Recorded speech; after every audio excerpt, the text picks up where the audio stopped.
Meus irmãos, sem mais demora, vamos abrir a palavra de Deus. Creio que nós não temos nenhum visitante hoje, apesar da igreja estar lotada. Ou temos jovens?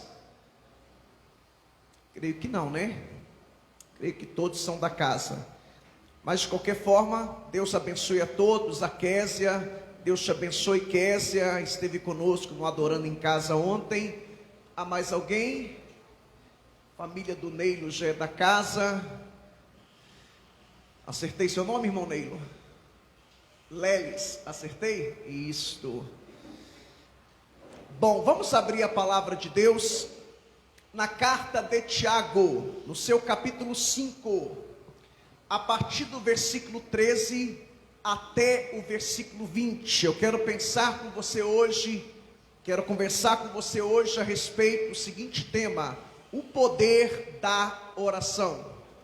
Na medida que você encontrar, se coloque em pé, por favor. Tiago, capítulo 5, a partir do versículo 13 até o versículo 20. Muito bem, assim diz a palavra do Senhor nosso Deus. Está alguém entre vós sofrendo? Faça oração. Está alguém alegre? Cante louvores. Está alguém entre vós doente? Chame os presbíteros da igreja, e estes façam oração sobre ele, ungindo com óleo em nome do Senhor. E a oração da fé salvará o enfermo, e o Senhor o levantará. E se houver cometido pecado, ser-lhe-ão perdoados. Confessai, pois, os vossos pecados uns aos outros, e orai uns pelos outros para serdes curados. Muito pode, por sua eficácia, a súplica do justo. Elias era homem semelhante a nós, sujeito aos mesmos sentimentos, e orou com instância para que não chovesse sobre a terra, e por 3 anos e 6 meses não choveu. E orou de novo, e o céu deu chuva, e a terra fez germinar seus frutos. Meus irmãos, se alguém entre vós se desviar da verdade, e alguém o converter, sabei que aquele que converte o pecador do seu caminho errado, salvará da morte a alma dele, e cobrirá multidão de pecados. Podei-vos assentar. Muito bem, irmãos, estamos chegando hoje no final da nossa série de exposições bíblicas na carta de Tiago. Essa carta é uma carta muito importante. Ela foi escrita para judeus convertidos ao cristianismo, que viviam naquelas províncias do Império Romano. Os irmãos devem se recordar que lá no capítulo 8 de Atos e também no capítulo 12, a gente vai ver aquelas perseguições. No capítulo 12, a Bíblia fala da morte de Tiago, não esse Tiago, o Tiago filho de Zebedeu. O Tiago que escreveu essa carta era o Tiago, meio-irmão de Jesus.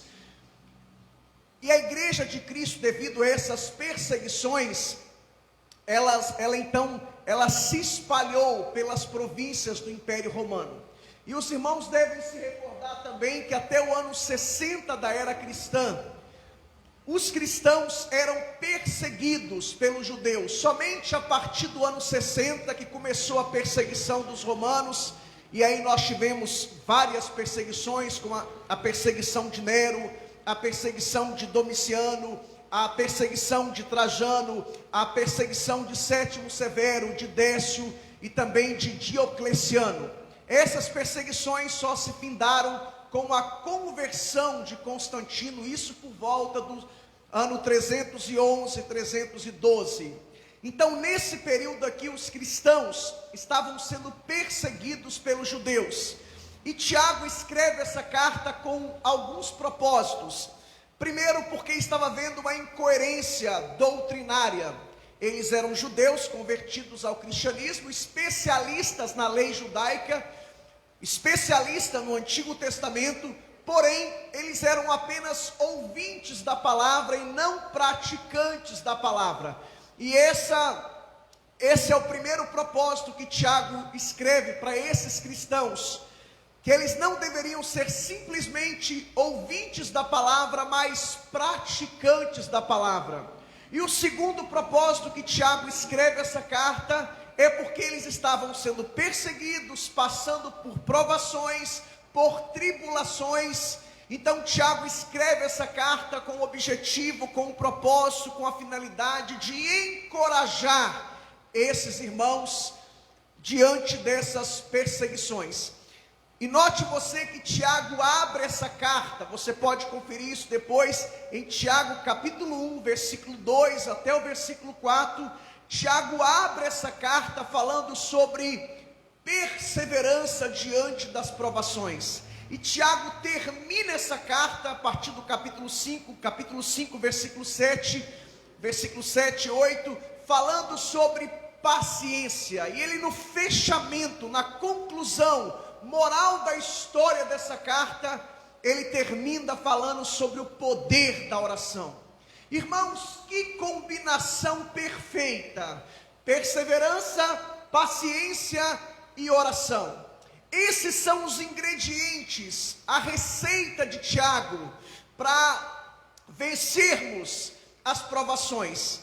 Os irmãos devem se recordar que perseverança, melhor dizendo, tem a ver com situações difíceis e circunstâncias adversas. E paciência tem a ver com pessoas. Então, diante das provações, nós precisamos de perseverança. Diante das tribulações, diante das situações difíceis, diante das circunstâncias adversas, nós precisamos de perseverança.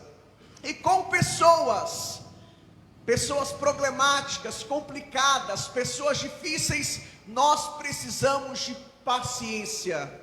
E na somatória de tudo, no conjunto da obra, nós precisamos de oração. E é sobre isso que eu quero pensar com os irmãos nessa noite. É sobre essa temática que eu quero trabalhar com os irmãos nessa noite, sobre o poder da oração.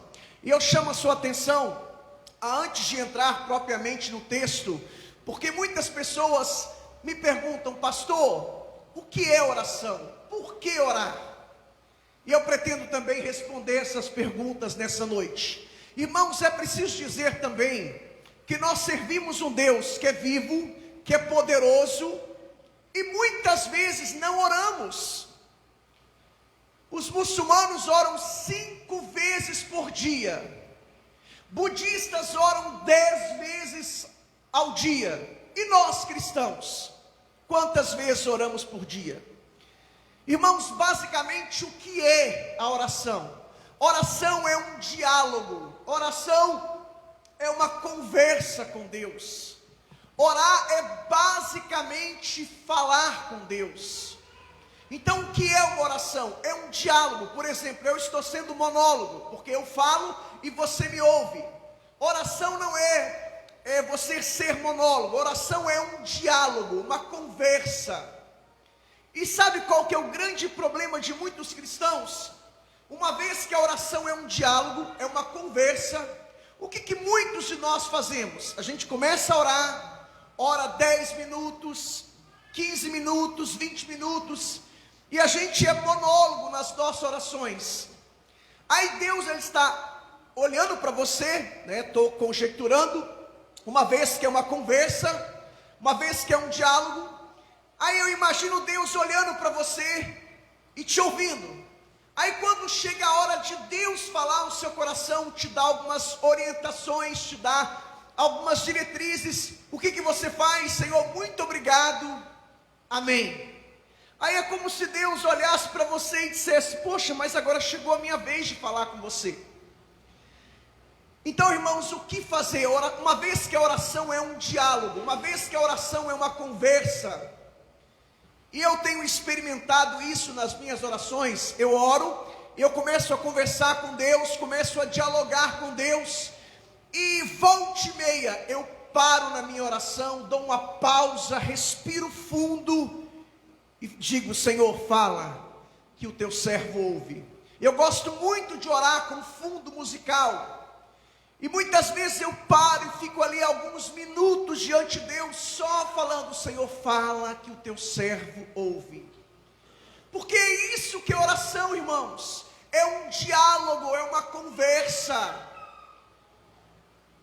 Quando você ora e quando você está nessa conversa com Deus, quando você dá essa pausa, quando você respira fundo, quando você para ouvir Deus, Ele começa a falar no seu interior, no seu coração. Ele começa a te dar orientações, Ele começa a te dar diretrizes. Então, oração, a ideia de oração é a ideia de basicamente falar com Deus, com o nosso Pai, com o nosso Criador. Ele é seu Deus, Ele é seu Pai, Ele é o seu Criador. Sabe, irmãos, se Deus fala conosco através das Escrituras, nós falamos com Deus através da oração. Alguém me disse um dia: pastor, há muito tempo eu não ouço a voz de Deus, há muito tempo Deus não fala comigo. Eu perguntei a essa pessoa: há quanto tempo você não lê a Bíblia? Ele disse: há muito tempo eu não leio a Bíblia. A forma ordinária de Deus falar com o seu povo é a Bíblia, a palavra de Deus. Quando você lê a Bíblia, quando você estuda a Bíblia, quando você medita, Deus é Deus falando com você. A Bíblia é uma carta de pai para filho. Então, quando você ora, você fala com Deus. Quando você lê a Bíblia, Deus fala com você. Bom, tendo dito isso, eu chamo a sua atenção para o primeiro ponto da nossa prédica nessa noite. Devemos orar. Se você quiser anotar, este é o primeiro ponto. Devemos orar, louvar e adorar a Deus. Chamo a sua atenção para o versículo 13. Permaneça com a sua Bíblia aberta, por favor. Olha o que diz o versículo 13. Está alguém entre vós sofrendo? Faça oração. Está alguém alegre? Cante louvores. Note você que é uma pergunta de retórica. Está alguém sofrendo? Está alguém triste? Está alguém angustiado? Está alguém passando por provações? Está alguém passando por tribulações? Faça o que? Oração. Tiago já está dando a receita. Você está sofrendo? Você está enfrentando tribulações, provações? A receita do apóstolo Tiago, a receita bíblica, a receita de Deus, a orientação de Deus para o seu povo é: faça oração. Faça oração. Sabe, irmãos, a oração, ela muda qualquer situação. Deixe-me dizer algo para você: se a oração não resolver o teu problema, esquece, ninguém mais resolve. A oração muda as circunstâncias. A oração, ela tem o poder de mudar qualquer situação. E se a oração não resolver o teu problema, meu irmão, ninguém mais pode resolver. A oração, ela é fundamental. Ela é primaz, ela tem que ser primícia, prioridade máxima na nossa vida. Precisamos orar, irmãos. Precisamos conversar com Deus. Tiago disse: se você está sofrendo, ore. A receita de Deus para mim e para você é a oração. É por meio da oração que nós nos relacionamos com Deus.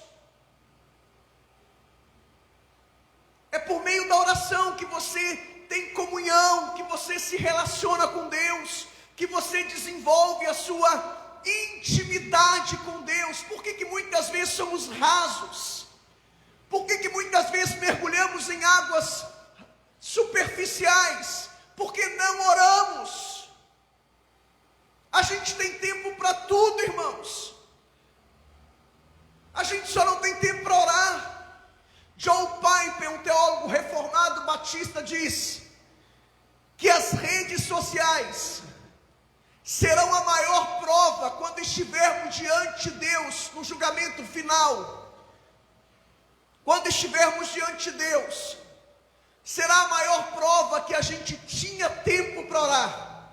Pesquisas dizem que as pessoas ficam em média 3 horas por dia nas redes sociais, Facebook, Twitter, WhatsApp, Instagram. A gente tem tempo para tudo, irmãos, mas a gente não tem tempo para orar. Precisamos orar, irmãos. É por meio da oração que somos mudados e transformados pelo poder de Deus. Deus me deu uma frase alguns anos atrás: oração é alinhar a vontade do homem à vontade de Deus. Oração, como diz o pastor Hernandes Dias Lopes, não é para você determinar nada para Deus. Oração é para você receber a determinação de Deus para a sua vida. Então, oração é alinhar a vontade do homem à vontade de Deus. Se a oração tem o poder de mudar a situação, a oração também, ela nos dá o poder para enfrentar as dificuldades. Eu vou repetir. A oração, em primeiro lugar, ela tem o poder de mudar a situação. Em segundo lugar, ela tem o poder de nos dar, ela nos dá o poder para enfrentar as dificuldades. Pensemos no apóstolo Paulo. 2 Coríntios capítulo 12, do versículo 7 até o versículo 10. Ele orou 3 vezes e disse: Deus, tira de mim este espinho na carne. Pergunta a você: Deus respondeu a oração de Paulo, sim ou não? Sim. Deus o curou. Nós não sabemos o que é esse espinho na carne. O que existe no campo teológico são especulações.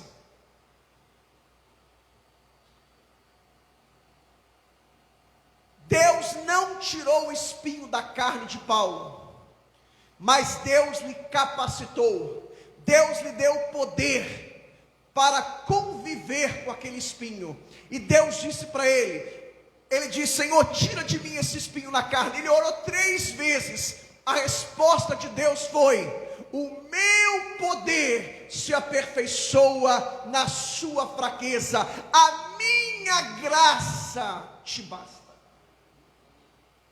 Se Deus não mudar a situação, Ele te dá o poder, Ele te capacita para enfrentar as dificuldades. Pensemos em Jesus, lá no Getsemane.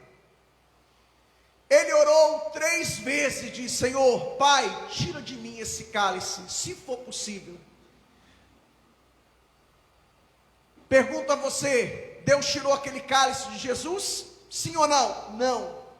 Mas Deus lhe capacitou para enfrentar o seu Calvário.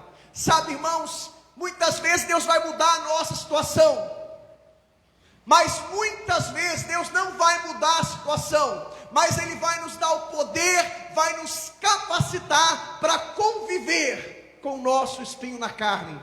E muitas vezes Ele não vai tirar de você esse cálice, mas Ele vai te capacitar para você enfrentar o seu Calvário. Você pode adorar Ele nessa noite? Ore.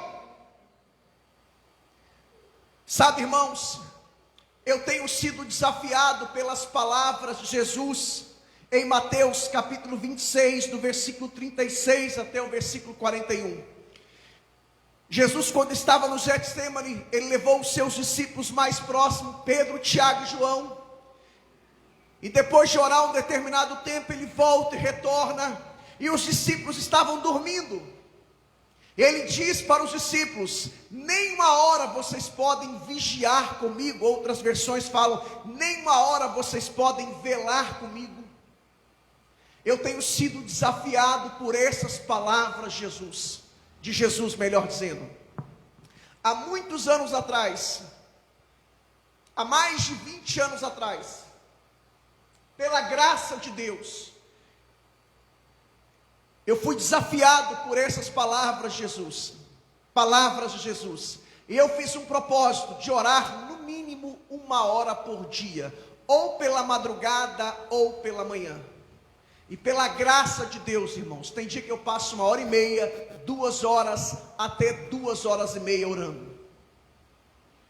Eu chamo esse tempo, esse período de tempo devocional, ou tempo de qualidade, que eu separo pela manhã, de preferência pela madrugada ou pela manhã.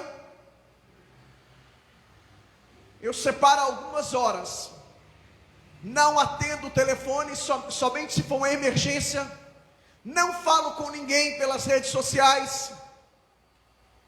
É um tempo de qualidade. Se a minha esposa quiser falar comigo, ela tem que pedir licença, e tem que ser uma emergência, porque eu estou numa audiência com o meu Pai, com o meu Criador, com o meu Deus. E eu separo todos os dias algumas horas para oração e para leitura bíblica. Alguns anos atrás eu fiz um propósito de ler a Bíblia no mínimo 1 vez por ano, e pela graça de Deus, ontem eu já concluí a minha leitura do ano de 2020. Nós precisamos orar e ler a Bíblia. Quando você ora, você fala com Deus. Quando você lê a Bíblia, Deus fala com você. Tiago também, irmãos, ele fala no versículo 13 sobre a oração, aliás, sobre o louvor. Olha o que Tiago diz no versículo 13: está alguém alegre? Cante louvores. Se você está sofrendo, ore. Por quê? Porque a tendência quando a gente está sofrendo é murmurar, é reclamar, é ficar transferindo responsabilidades. Então Tiago dá a receita: ore. E quando a gente está alegre, contente, feliz, o que a gente faz? A gente vai festejar com os amigos, comemorar com os amigos. Não que isso seja errado, mas a receita de Tiago é: se você está sofrendo, ore. Se você está alegre, contente, feliz, cante louvores. Ou seja, atribua essa sua felicidade, essa sua alegria ao Deus que te proporcionou essa alegria, o Deus que te proporcionou esta felicidade. O que é o louvor? O louvor fala do que Deus é e do que Deus fez, dos atos e feitos de Deus. Então, se eu estou alegre, se eu estou contente, se eu estou feliz, eu louvo a Deus, porque foi Ele que me proporcionou esta alegria, esta felicidade. Sabe, irmãos, nós estamos vivendo um tempo de reforma aqui na nossa igreja, e reforma em todos os sentidos, agora até reforma literal, né? Porque nós vamos mudar de prédio. Nossa igreja está passando por um processo de voltar ao evangelho simples, puro e a moda antiga. E a nossa igreja está passando por uma reforma musical. Hoje, boa parte das igrejas evangélicas brasileiras, elas cantam louvores, aquilo que nós chamamos em linguagem teológica de louvores, de músicas antropocêntricas. Antros no grego, homem. Antropocêntrico, a ideia do homem no meio. E nós temos várias músicas, são lindas, mas não tem base, suporte, respaldo, fundamentação bíblica. E uma vez que nós estamos louvando, se o louvor é para Deus, o louvor tem que ser para Ele e tem que ter base, suporte, respaldo bíblico. Algumas músicas que não têm base bíblica. Exemplos: Sabor de Mel. Quantos conhecem essa música, Sabor de Mel? Essa música é uma música que não tem suporte, respaldo, fundamentação bíblica. Ela fala de revanche, ela fala de vingança, ela fala de autopromoção, ela fala de orgulho. Então essa música temos que descartar. Uma outra música, Raridade. Você é um espelho mais puro do que o ouro de Ofir. Irmãos, nós não somos espelho, nós não somos mais puros do que o ouro de Ofir, nós somos depravados, pecadores, miseráveis pecadores, salvos pela graça de Deus. Pensar em mais alguma música? Não? Temos muitas outras músicas que são lindas, melodia, letra, mas pergunto a você: tem base, tem suporte, tem respaldo, tem fundamentação bíblica? Martinho Lutero dizia que a música tem que ser um sermão cantado. Por quê? Porque na época de Lutero, a maioria das pessoas eram analfabetas, não sabiam ler. Então a ideia de Lutero: vamos compor hinos bíblicos. E Lutero compôs vários hinos. O seu mais famoso é o Castelo Forte. Porque vamos ensinar a Bíblia. Lá em Colossos havia um problema de uma heresia chamada gnosticismo.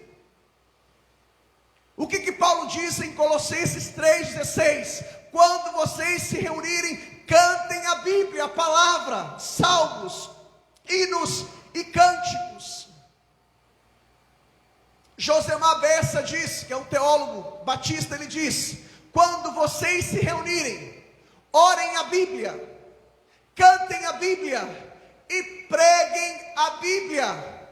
John Piper, um teólogo batista reformado, ele diz: antes de você colocar música para tocar, verifique se a música tem base bíblica. Eu pergunto para você, eu estou cantando uma música para o Tiago. Quem é que tem que gostar da música? Eu, Tiago, tem que cantar é para ele. O nosso problema hoje é que a gente, eu não gosto dessa música, eu não gosto daquela. Querido, não é você que tem que gostar ou deixar de gostar. Você está cantando para Deus. Se é para Deus, tem que ter base bíblica, suporte, respaldo, fundamentação bíblica.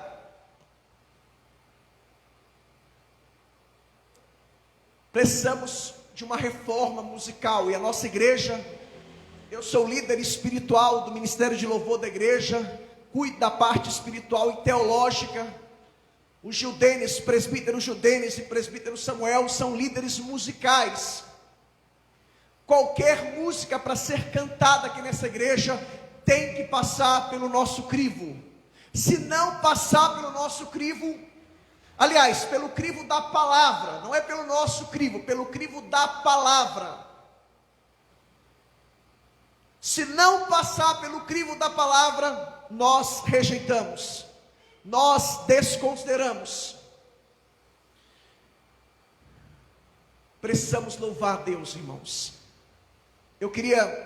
Eu abri um parênteses para falar sobre isso, porque muitas vezes estamos cantando músicas que não têm base bíblica, que não têm suporte bíblico, que não têm respaldo bíblico. Precisamos ser como os crentes bereanos, de Atos capítulo 17, versículo 11. Paulo pregava, eles conferiam, checavam, para ver se era aquilo mesmo que estava escrito. Chama a sua atenção, irmãos, para o segundo ponto da pregação, versículos 14 e 15. Versículos 14 e 15. Vamos tocar agora num ponto polêmico. num terreno minado. Mas uma vez que a nossa igreja, uma vez que uma igreja se propõe a pregar sermões positivos, a gente não pode ficar selecionando textos. E William MacDonald, um comentarista, ele diz que esse texto aqui é o texto mais difícil de Tiago e provavelmente o texto mais difícil do Novo Testamento. Por quê? Essa questão de unção, há algumas interpretações. As mais tradicionais é que alguns teólogos entendem que o óleo aqui ele era medicinal, era um remédio caseiro. Outros teólogos, que é a linha que eu defendo, entendem que era um símbolo espiritual. Essas são as mais tradicionais. Então chama a sua atenção para os versículos 14 e 15. Está alguém entre vós doente? Chame os presbíteros da igreja, e estes façam oração sobre ele, ungindo com óleo em nome do Senhor. Versículo 15. E a oração da fé salvará o enfermo, e o Senhor o levantará, e se houver cometido pecados, ser-lhe-ão perdoados. Algumas considerações a falar sobre o óleo da unção. Em primeiro lugar, não existe base bíblica no Novo Testamento para ungir objetos. Infelizmente, nossa igreja realizou isso no passado como uma tradição, não como uma lei bíblica.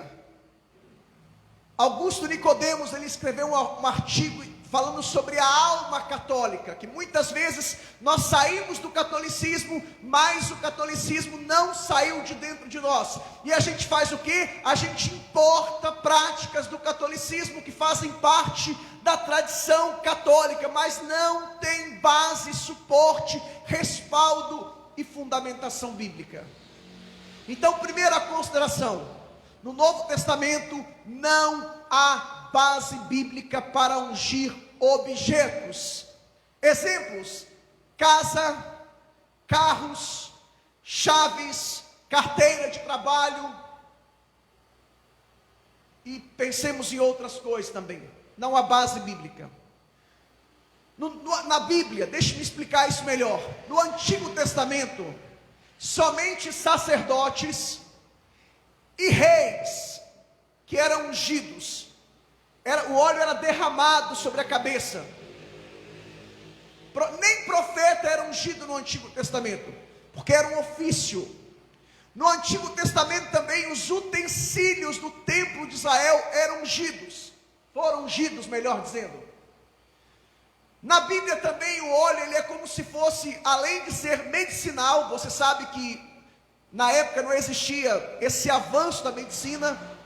Hipócrates, o pai da medicina, 400 anos antes de Cristo, ele já indicava, receitava azeite e vinho para tratar algumas doenças.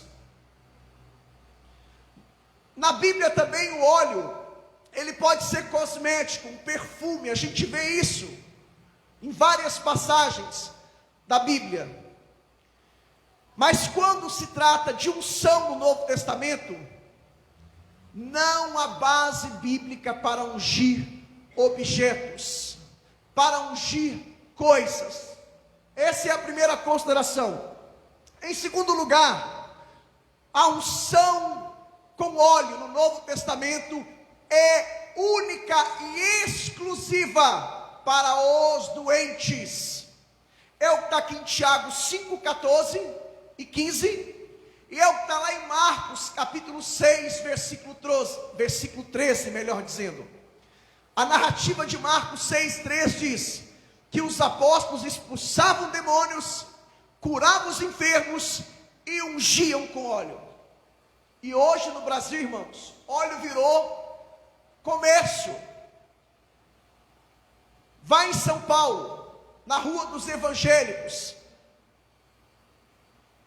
nós somos hoje aproximadamente 50 milhões de evangélicos. Já pensou se você vender a R$1 um frasco de óleo? Você está rico, você está milionário.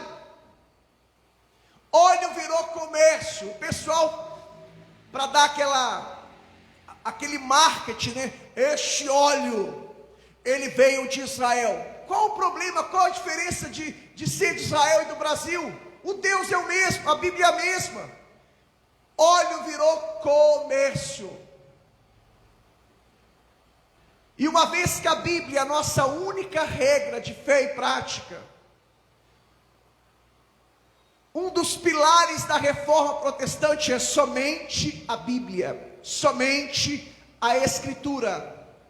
Então, unção na Bíblia, no Novo Testamento, unção com óleo, no Novo Testamento, é para os doentes, única e exclusivamente para os doentes. Terceira consideração, em terceiro lugar, a unção com óleo é feita pelos presbíteros. Olha o que o texto diz. O texto diz que o doente deve chamar os presbíteros.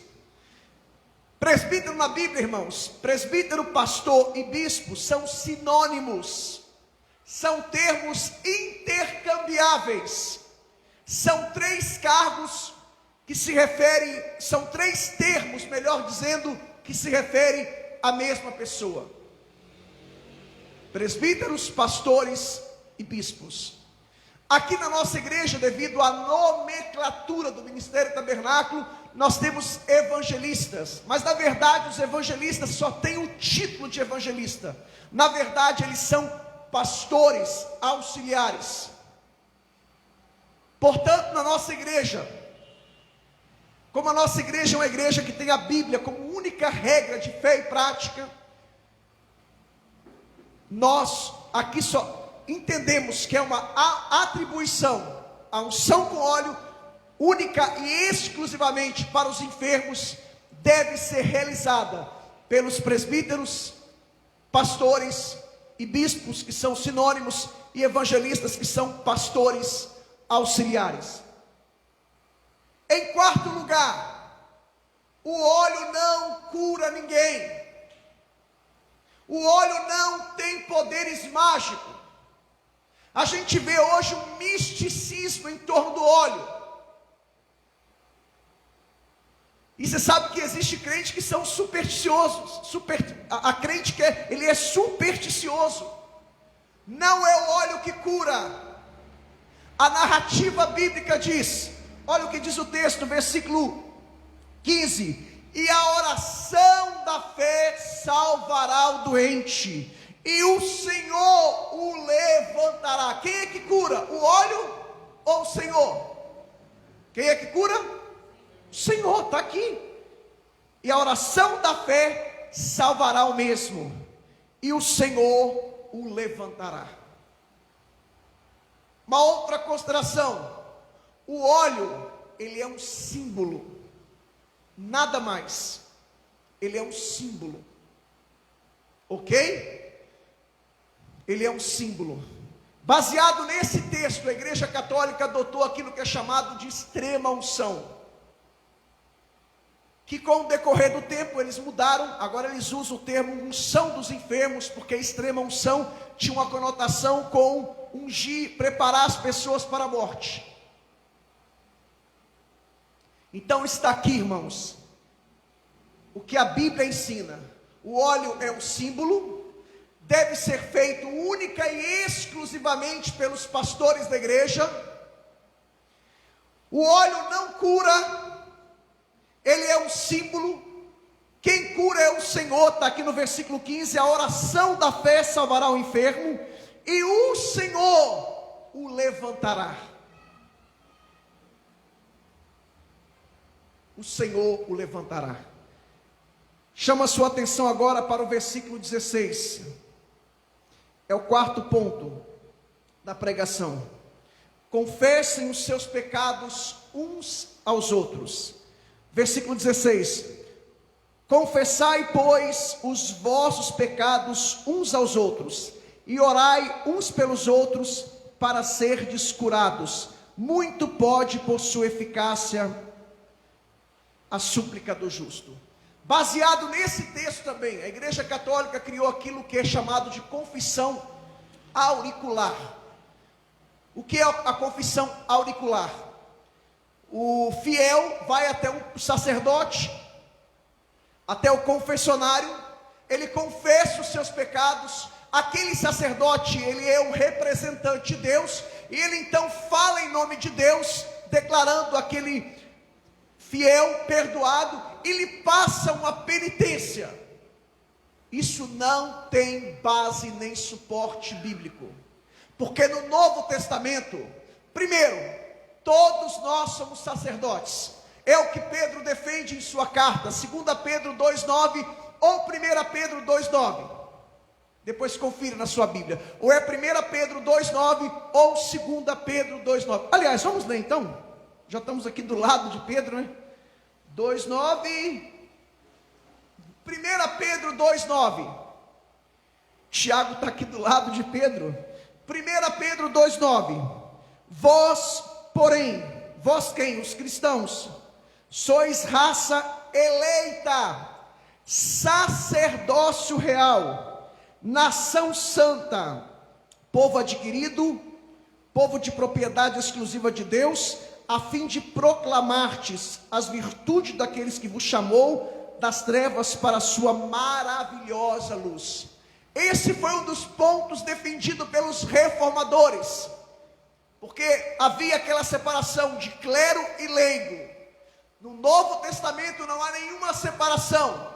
No Novo Testamento, segundo essa foi a interpretação dos reformadores, no Novo Testamento todos nós somos sacerdotes.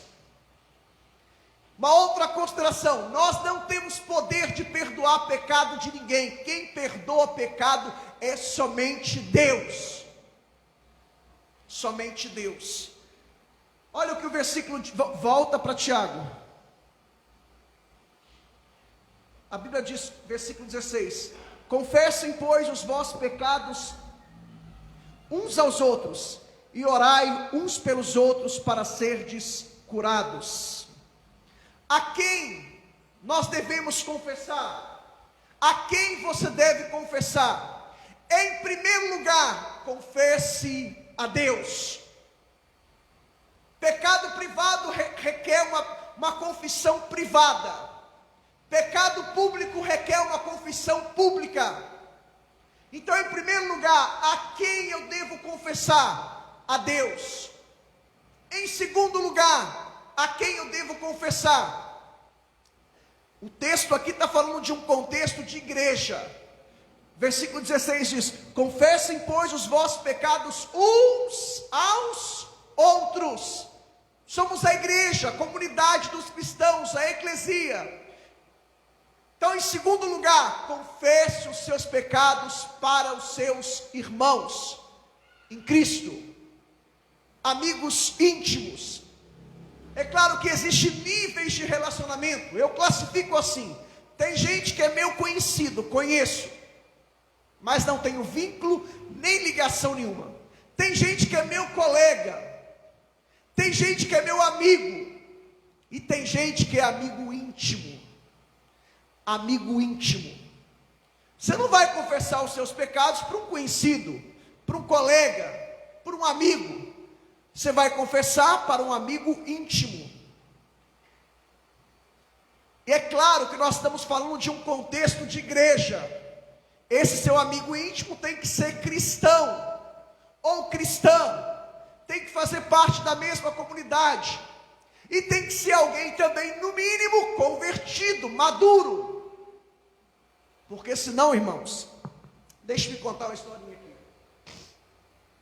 3 diáconos subiram ao monte para orar. Escuta essa. 3 diáconos subiram ao monte para orar. Aí eles leram essa passagem aqui, irmãos. A Bíblia diz: confessai, pois, os vossos pecados uns aos outros, e orai uns pelos outros. Aí o primeiro diácono falou assim: irmãos, eu vou confessar o meu pecado. O meu pecado é que eu, quando é feito a contagem das contribuições na igreja, eu sempre vou lá, pego uma parte para mim. Meu problema, o meu ponto fraco é que eu roubo, eu sou ladrão. Eu não me converti nessa área ainda. Aí os outros diáconos disseram: não, vamos orar por você, para Deus te libertar, para Deus te transformar, para Deus mudar a sua vida, a sua história. Aí o segundo diácono falou assim: irmãos, o meu ponto fraco é mulher. Eu não posso ver uma mulher bonita na rua que eu a cobiço, eu peco. Aí os outros dois diáconos: não, nós vamos orar, Deus vai te libertar. Aí o terceiro e último diácono falou: irmãos, o meu ponto fraco é a língua. Eu sou fofoqueiro, eu não seguro nada, eu não vejo a hora de descer do monte para contar lá na igreja que você é um ladrão e que você é um safado. Então cuidado para quem você conta os seus pecados, as suas fraquezas, as suas debilidades, as áreas da sua vida que você é vulnerável. Cuidado, irmãos, muito cuidado. Tiago afirma: confessem os seus pecados uns aos outros e orem uns pelos outros para serdes curados. A gente sabe hoje, irmãos, que boa parte das doenças, vou falar devagar porque essa palavra dá cãibra na minha língua, boa parte das doenças são psicossomáticas, doenças relacionadas com a emoção, com a alma. Pelo menos 70% a 80% das doenças são psicossomáticas. Aprender uma técnica: quando você tem dificuldade de falar uma palavra, você fala ela pausada, nunca tenta falar rápido, porque se eu tentar falar ela rápido, psicomática, não consigo falar. Aí eu falo psicossomáticas, aí fica até chique, né? A gente sabe que boa parte das doenças são psicossomáticas. Gostaram, né? E quando uma pessoa vai até um psicólogo ou até uma psicóloga, na maioria das vezes, irmãos, o psicólogo ouve a pessoa 30, 40, 50 minutos e fala 5, 10, 15 minutos. Por quê? Porque o que as pessoas querem é serem ouvidas. Na minha experiência como pastor, aconselhando pessoas, muitas vezes eu ouço a pessoa 1 hora, 1h30, 2 horas, e depois que a pessoa termina de falar, eu só falo assim para a pessoa: vamos orar então? Pessoa, vamos. Eu oro com ela, e depois: pastor, parece que o senhor tirou um fardo das minhas costas. Pastor, Deus te usou tanto aqui nessa tarde. Eu não falei nada, eu nem abri a boca. E alguns me ligam depois: pastor, depois daquela nossa conversa, eu saí de lá curado, liberto, aquele peso, aquela culpa, aquele fardo. Aí eu falo: Suzy, eu não abri a boca, eu não falei nada. Não falei nada. O cara falou 1 hora, 1h30, 2 horas, eu só ouvi. Por quê, irmãos? Porque muitas vezes, quando a pessoa está falando, ele mesmo dá as respostas. Ele mesmo fala: pastor, eu cometi esse pecado aqui, mas eu sei que é errado, pastor. Eu sei que eu não posso fazer. Eu vou falar o quê? O cara já falou tudo. Na verdade, ele queria ser ouvido. E nós, irmãos, precisamos resgatar isso. Moramos, eu pelo menos, que venho de Lajinha, que é uma cidade pequena, que tem 20 mil habitantes. Para mim, Taubaté é uma cidade grande, uma grande metrópole. Eu lembro quando eu cheguei em Taubaté, eu falei: nossa, para vocês é comum. Mas o que acontece, irmãos? Embora a nossa igreja seja uma igreja que está em um bairro, nós temos membros aqui praticamente quase todas as partes de Taubaté.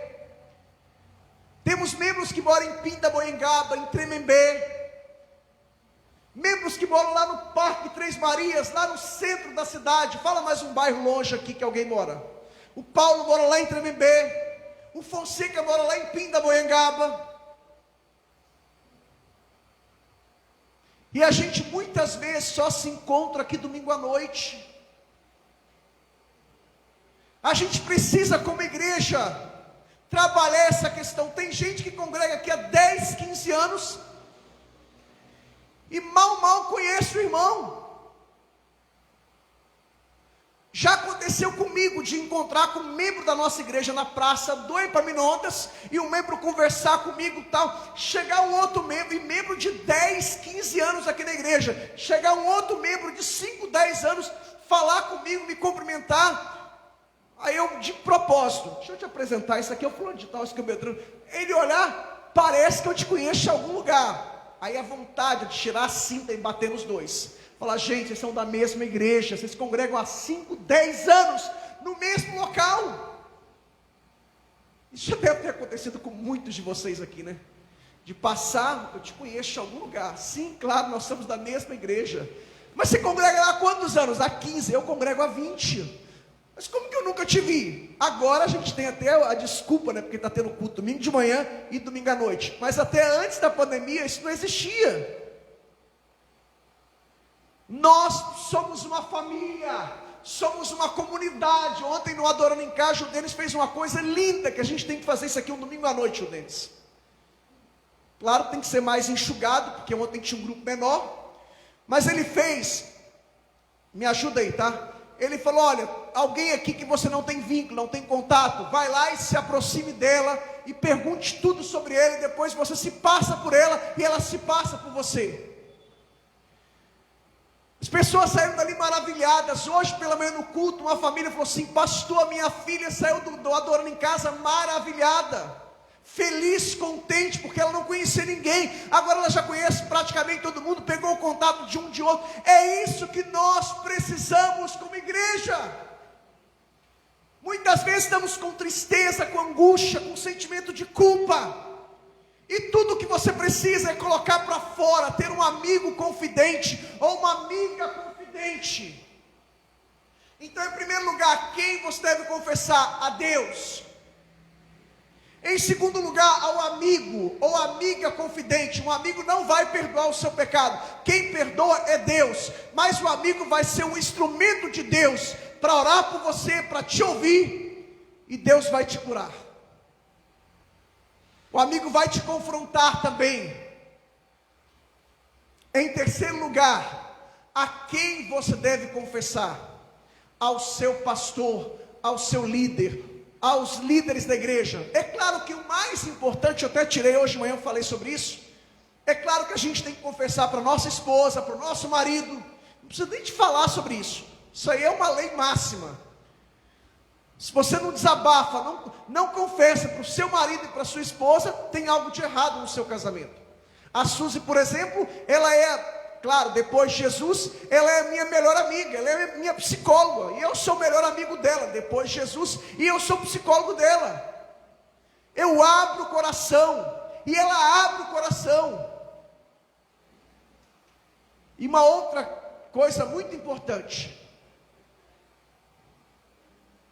homem, procure um outro homem para desabafar. Irmão, procure um outro irmão. Irmã, procure uma outra irmã. É falta de prudência o irmão falar assim: irmã, eu quero confessar os meus pecados para você. A irmã vira: irmã, eu também quero confessar os meus pecados para você. E a gente sabe no final o que vai acontecer. Junta a fome com a vontade de comer. O cara está vulnerável no casamento, e eu já vi muito isso no meu ministério. O cara vulnerável, o homem vulnerável, a mulher vulnerável. Aí o cara chega para a mulher e desabafa: nossa, minha esposa não presta, minha esposa não vale nada. Aí ela vira e fala assim: o meu também não presta, não vale nada. Aí ele olha: nossa, pintou um clima aqui. Eu já vi isso, irmãos. Já houve divórcio aqui nessa igreja por causa disso. Eu nunca, em mais de 20 anos como pastor, nunca aconselhei uma mulher sozinha. Nunca. É mulher, eu, você e a Suzy. A Suzy nunca aconselhou um homem sozinho. É um homem. Primeiro que ela nunca vai aconselhar um homem nem comigo. Mas muitas vezes, irmãs, pastor, eu quero desabafar com o Senhor. E se alguma vez atendi uma mulher, era no espaço público, ambiente público, como aqui, houve épocas que eu atendi aqui, eu colocava a mesa aqui, tudo aberto, ambiente público. Mas se partisse para o lado pessoal, de desabafar, abrir o coração, eu prefiro fazer isso, eu, você e a minha esposa. As irmãs vêm aqui, pastor, ora por mim. Oro, mas tudo aberto, tudo exposto.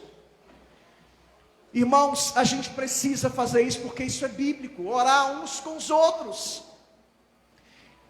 Quando você desabafa com alguém, você parece que tira um peso, um fardo das costas. Quantos irmãos chegaram para mim e choraram, pastor, saiu tudo, eu ainda brinco, saiu tudo, pastor, o fardo, o peso, a sobrecarga. O que as pessoas querem, irmãos, os consultórios de psicólogos, psiquiatras estão lotados, e nós temos a solução, está aqui. Você sabe que a psicologia existe tem pouco tempo, começou no século 17, 18, com Freud. Nós precisamos fazer o que está aqui, irmãos, sentar uns com os outros. Salomão diz em Provérbios, capítulo 27, versículo 17, assim como o ferro afia o ferro, assim o amigo afia o seu amigo. Quem é que te afia? Como o ferro afia o ferro, assim o amigo afia o seu amigo.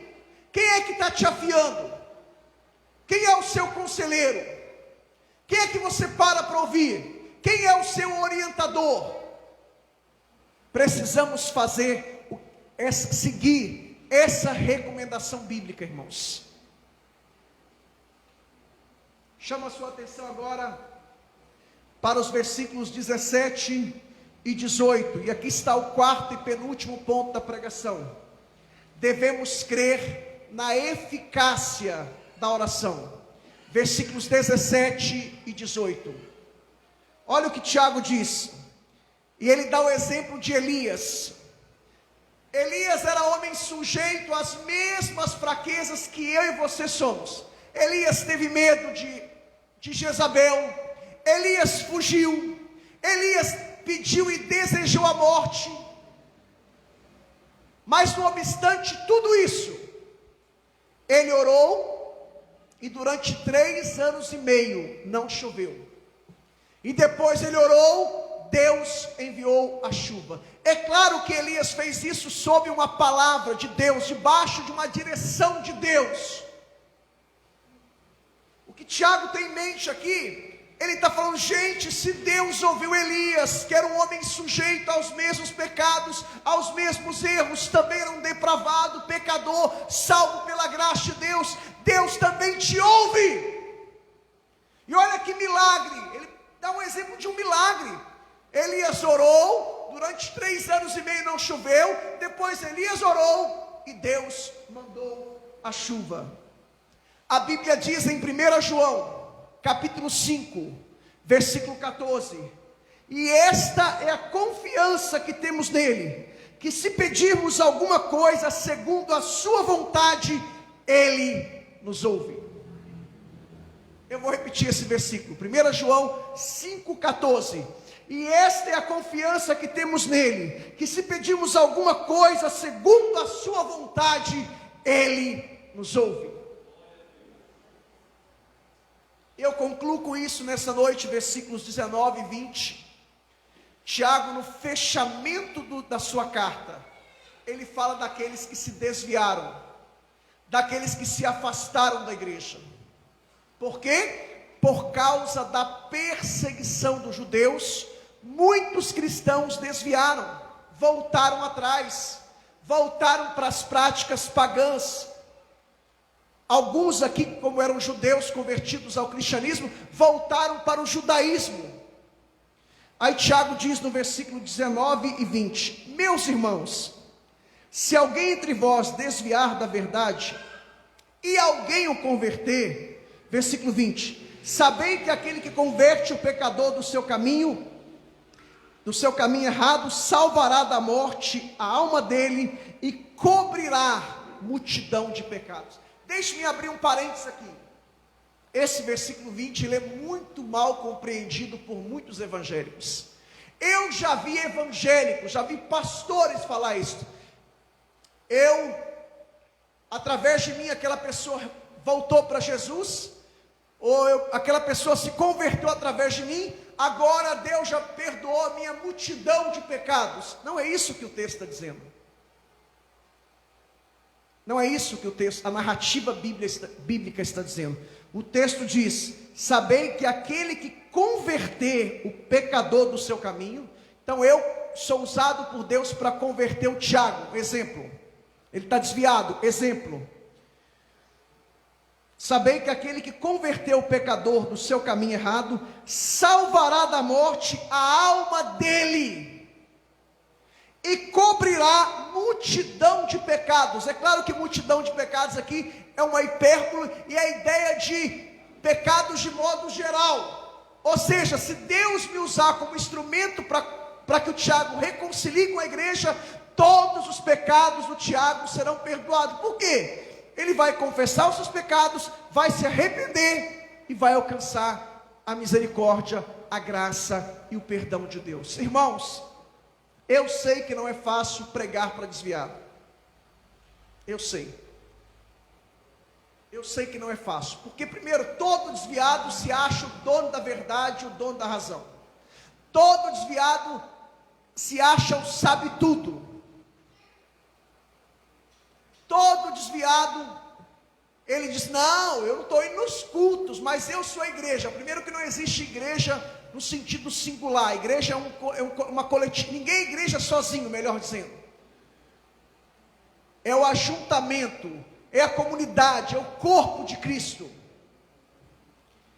Eu sei que não é fácil pregar para desviado. Lá em Lajinha tem um pastor no Brasil, que ele é uma das maiores autoridades nessa área, pastor, aliás, ele é a maior autoridade no Brasil, pastor Sinfrônio Jardim Neto. Ele é um pastor que é especialista em trabalhar com desviado. Eu conheci em 1996 em Lajinha, depois ele ficou hospedado na minha casa em Boston durante 2 semanas, e ele é especialista nessa área.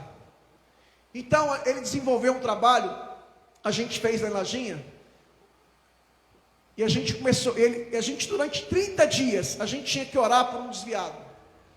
Orar e jejuar. E depois ir lá levar um livro para ele ler. Um livreto.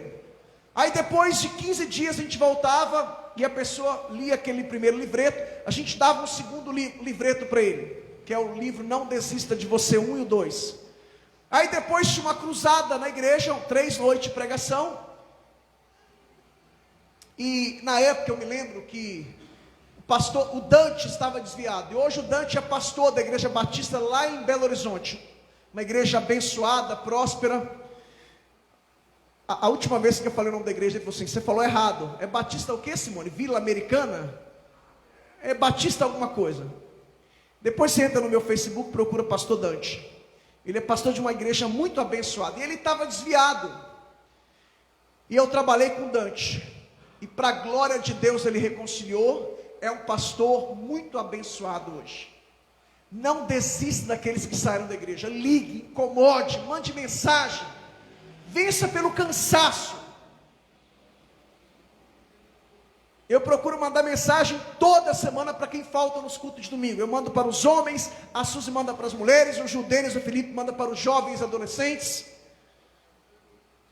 E tem uns que sabem de cós salteado, salteado, é isso? O que eu falo? Uma brasa fora do fogo, ela se apaga. Uma ovelha fora do aprisco, ela torna-se vulnerável aos ataques do inimigo. A gente tem que congregar. E para fechar essa mensagem, irmãos, é nosso dever buscar os desviados. Não só orar, mas ir atrás deles. Ligue, mande mensagem, visite. E deixe-me dizer uma coisa, irmãos. Tiago falou aqui sobre o poder da oração. Culto de domingo à noite é muito importante. Culto de domingo de manhã é muito importante. É bíblico. Só, irmãos, como diz o mineiro, angu de um dia não enche barriga. Você precisa ter um tempo de devocional. Você precisa, a partir de hoje, separar um momento para você ficar sós com Deus. Pastor, a partir de hoje vou fazer um propósito de orar 10 minutos, 15, 20, 30 minutos por dia, e vou ler 1 capítulo, 2, 3 capítulos. Se você conversar com a maioria dos desviados, eles vão dizer: eu me desviei porque eu parei de orar, eu parei de ler a Bíblia. Irmãos, quando a gente está no primeiro amor, a gente quer estar na igreja todos os dias. Aí você vai esfriando, você começa a se afastar. Aí se antes você vinha terça e quinta, você fala, agora eu só vou terça e domingo. Se antes você vinha terça, quinta e domingo, você fala assim, agora eu só vou terça e domingo. Aí depois, não, eu só vou domingo à noite. Não, eu só vou a cada 15 dias. Eu só vou na ceia. Você vai se esfriando aos poucos. Ninguém se desvia da noite por dia. O que falar de uma experiência que fizeram com uma rã? 2 cientistas pegaram uma rã e a jogaram num tanque de água morna. O que a rã fez? Pulou imediatamente, porque não era a sua temperatura ambiente. Pegaram essa mesma rã, colocaram num tanque de água fria. O que a rã fez? É o meu habitat natural. Ela ficou lá, como diz vocês paulistas, reinando.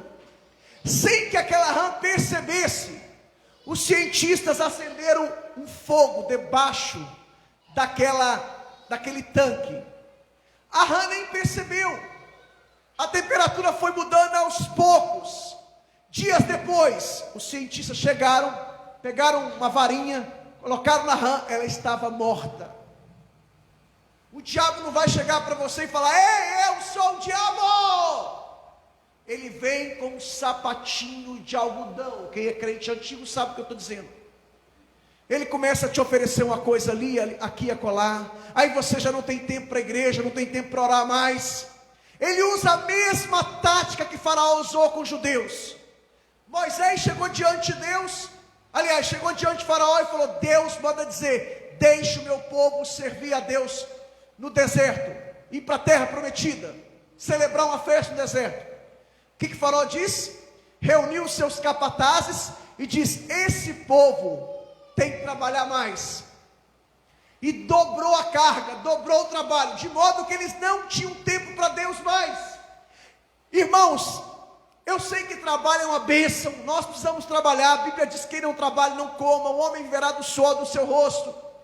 Mas muitas vezes, nem toda porta é Deus que abre.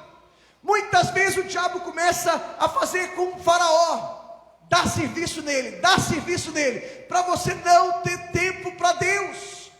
Satanás é especialista em roubar o nosso tempo. E sempre aparece uma desculpa, uma justificativa.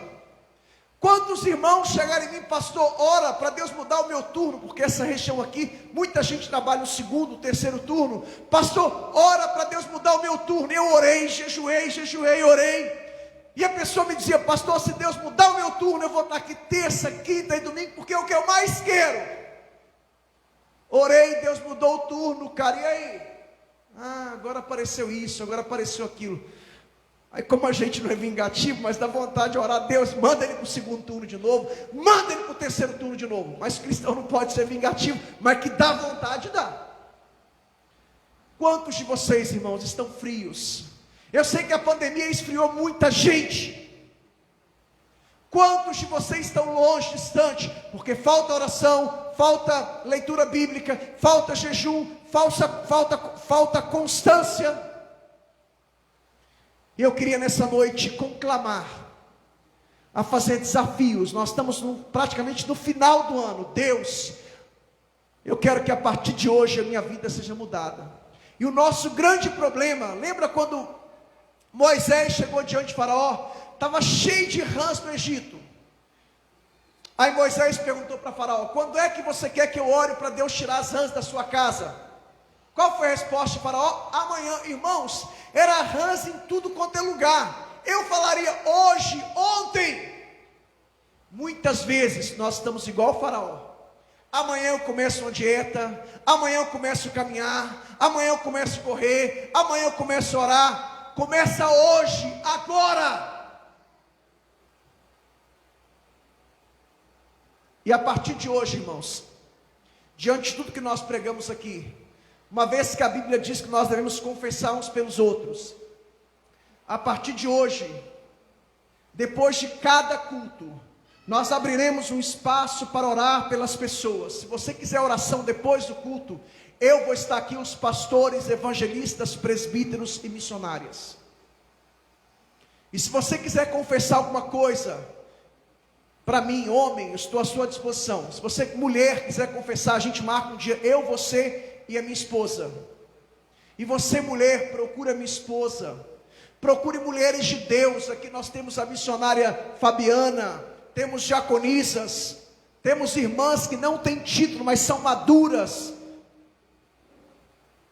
Aqui há homens de Deus. Não sofra calado, não sofra sozinho. Compartilhe com Deus e com seus irmãos. Eu queria te convidar a se colocar em pé nessa noite. Ministério de louvor. Não sofra sozinho mais. Somos uma família, uma comunidade. Eu queria te conclamar agora a fazer um desafio. Deus, a partir de hoje, diante de tudo que o Senhor falou aqui nessa noite, diante de tudo que Deus falou aqui nessa noite, pastor, eu quero voltar ao primeiro amor, quero rever meus conceitos e valores, eu quero ser um instrumento nas mãos de Deus, porque os dons e talentos que Deus te deu, irmãos, está lá em 1 Coríntios capítulo 12, os dons são para a edificação da igreja. Se Deus te deu algum dom e você não está usando, está errado. É para a edificação da igreja. Eu queria te conclamar agora a colocar a mão no coração e falar: Deus, aonde eu estou errando? Me mostra, fala comigo. Nós temos reunião de oração aqui terça-feira, temos culto de estudo quinta-feira, temos uma jornada de oração, 40 noites. Eu sei que alguns de vocês têm uma vida corrida, como se diz em inglês, very busy, muito ocupado, mas eu sei que alguns de vocês podem estar aqui. Há várias passagens bíblicas no Novo Testamento que fala da oração da igreja, da comunidade. Nós precisamos de nos reunirmos como igreja, irmãos. E o pastor Hernandes Dias Lopes disse que as reuniões de oração estão na CTI. Precisamos orar como igreja. Precisamos orar uns pelos outros. Eu queria que você colocasse a mão no coração agora, incline a sua cabeça e fale com Deus: Senhor, eu preciso mudar aqui, ali, acolá.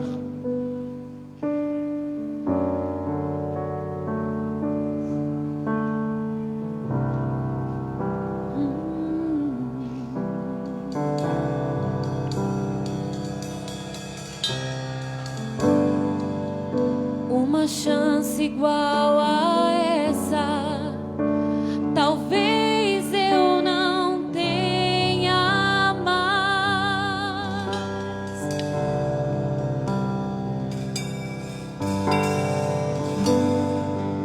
Quero estar em tua presença, nem que seja a última vez.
Eu quero orar com você agora. Se Deus falou com você, a gente não está podendo ainda orar com imposição de mãos, mas eu creio que Deus falou com você.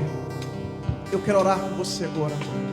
Senhor nosso Deus e nosso Pai Celestial, Em nome de Jesus, Senhor, nós queremos colocar em prática o que nós aprendemos aqui nessa noite. Tua palavra diz, Senhor, está alguém sofrendo, ore. Tua palavra diz, está alguém alegre, cante louvores.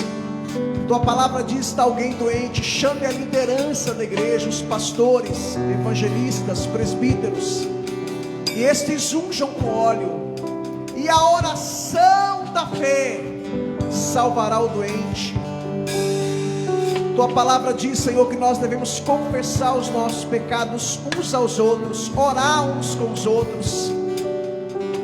Tua palavra dá o exemplo de Elias, Senhor, que era um homem sujeito aos mesmos pecados que somos, e ele orou, e durante 3 anos e meio, Senhor, não choveu. Tua palavra diz, Senhor, que ele orou depois, e o Senhor mandou chuva, a terra começou a germinar. Tua palavra diz, Senhor, que nós devemos buscar os desviados, aqueles que estão afastados, devemos orar para que eles se reconciliem, mas devemos ir atrás deles, ligar, mandar mensagem, visitá-los, não abrir mão de ninguém, Senhor. Nós oramos nessa noite, Senhor, para que o Senhor nos restaure como as torrentes do Negueb, Senhor.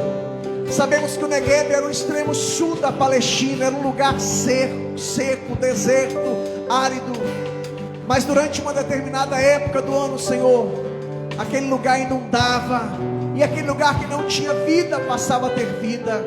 Senhor, restaura a nossa vida, restaura a nossa igreja, restaura o nosso ministério, restaura cada família, restaura cada vida aqui presente, Senhor, como as torrentes do Negueb. Levanta os caídos, Senhor,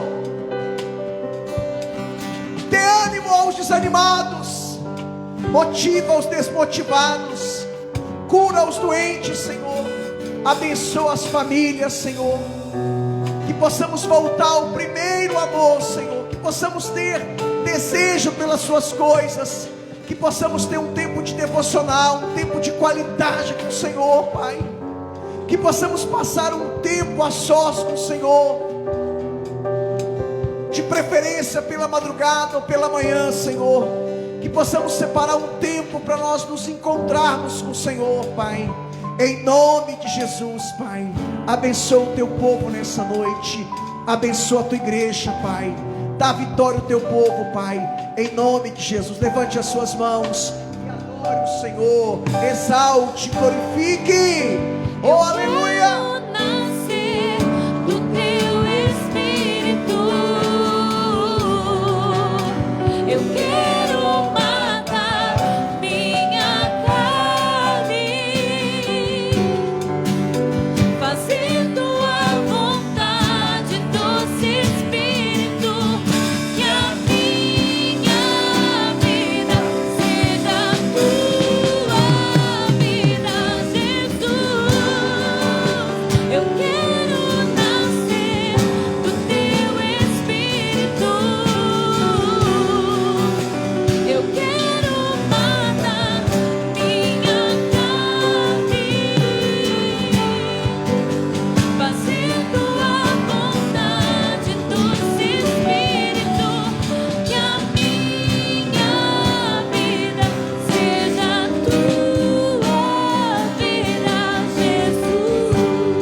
Vocês aí que têm desejo, vontade, ou vocês que se comprometeram em doar cesta básica, existem muitas famílias precisando, algumas já são agraciadas por esta igreja, já são abençoadas por esta igreja, e tem outras que com certeza estão na fila e precisam de você, que pode. Você que Deus tem colocado aí como abençoador também e ainda não fez a sua parte, tá bom? Quem precisar fazer isso, procura ali o Ricardo e o presbítero Marcelo. É isso aí, tá bom, pessoal? O Ricardo ou o presbítero Marcelo. Quem mais? O Ricardo tá ali.